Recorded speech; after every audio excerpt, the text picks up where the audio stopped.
Okay, so let me begin with the following caveat. I hate the word content and the phrase content marketing. Content sounds generic, lifeless, and prescriptive. Put it together with marketing and it's just a fancy way to sell something. For so many years, I resisted using this terrible phrase for something that is so much more than that. I guess what I'm doing here is content, as it is material contained within a video that is meant to convey a message. And I suppose that the fact that I create this in various forms, from articles to podcasts to videos to social posts and beyond, means that I am using my content to market myself, my message, my ideas, my agenda, and yes, even my business at the end of the day. Because yes, the hope is that the time and energy that I put into these videos and articles will lead to connecting to an audience that will see my ideas as valuable and want to hire my company to help them. It's just, I've made an effort.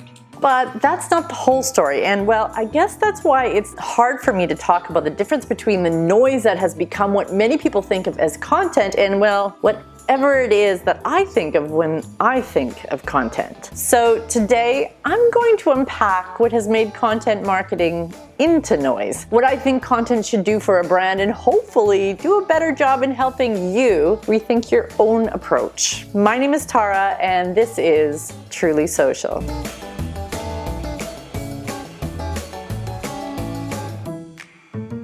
I've seen a lot of statements and posts over the past year or two that proclaim things like, "We don't need any more content," and "content marketing is a bunch of noise." And yes, when I look at what most people claim as being content, I would have to agree. We don't need more of that, and it is noise. Here are a few things that have contributed to this noise. Number one, content for the sake of filling space. This usually takes the form of content curation. Now, you've probably seen the curators, those radio station pages on Facebook or self-proclaimed LinkedIn influencers that rip and share other people's content as their own. There are actually lots of services and agencies out there that are paid to do this, and the result is pure noise.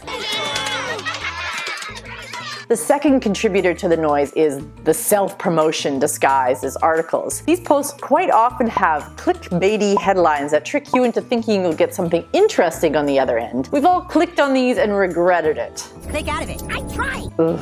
The third noise-producing content is copycat content. Though this represents putting a bit more effort into what you're publishing because you're creating something original-ish, it's adding to the noise by just being same.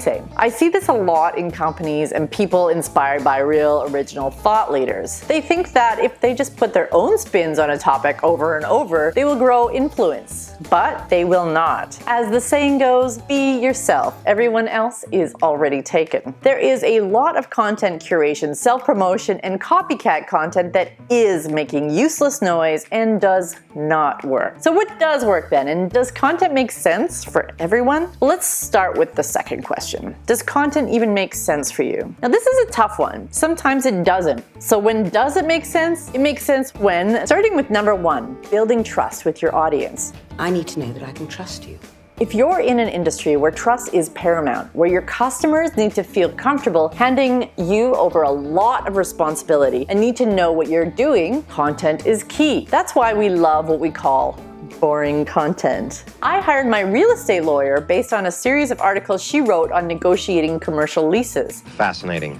I looked at many other lawyers. Natalka came up in a Google search. Her content sold me. She offered all of the information I needed to negotiate my lease so I could do it on my own. But what her article told me is that she was really good at doing this. So I hired her. Number two, content also makes sense when you need to build loyalty. This understands loyalty. Competition in a commoditized, competitive industry where there isn't much differentiation can start to become a race to the bottom. One company will offer 30% off the subscription, the next one will offer 35%, the next one 40%, until everyone is giving away stuff for free. And then what? If everyone is relatively the same quality, same selection, same prices, what do you have to offer? Content is a good way to connect with your current customers and build loyalty that could actually lead to better word of mouth. When all of the coupons have run out, you want to be where where people settle and recommend.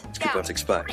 Number 3, content is also great for education. Okay, first of all, say it, don't spray it. Whether you need to change behaviors or introduce new ideas, one-off PSAs just don't work as well today. People tune out ads. Content, by the way, isn't supposed to talk at people, but we'll get to that in a minute. Ideas take time to start to circulate, which leads me to what does work when it comes to content. I'll dive into this deeper in another video, but essentially, great content listens, it interacts, it's ongoing, it evolves with your audience, it has a purpose that goes beyond marketing to make a sale, it helps, it relates, it leaves a lasting impression, and it connects. Natalka, the real estate lawyer I mentioned earlier, wrote her series of posts because she listened to some of her clients ask questions and realized that before they found her, they felt helpless and confused. She listened and then she wrote this series to help them. When I felt helpless and confused and typed the questions into a search engine, her articles came up. I reached out to her because she related to my confusion, then helped me and left me feeling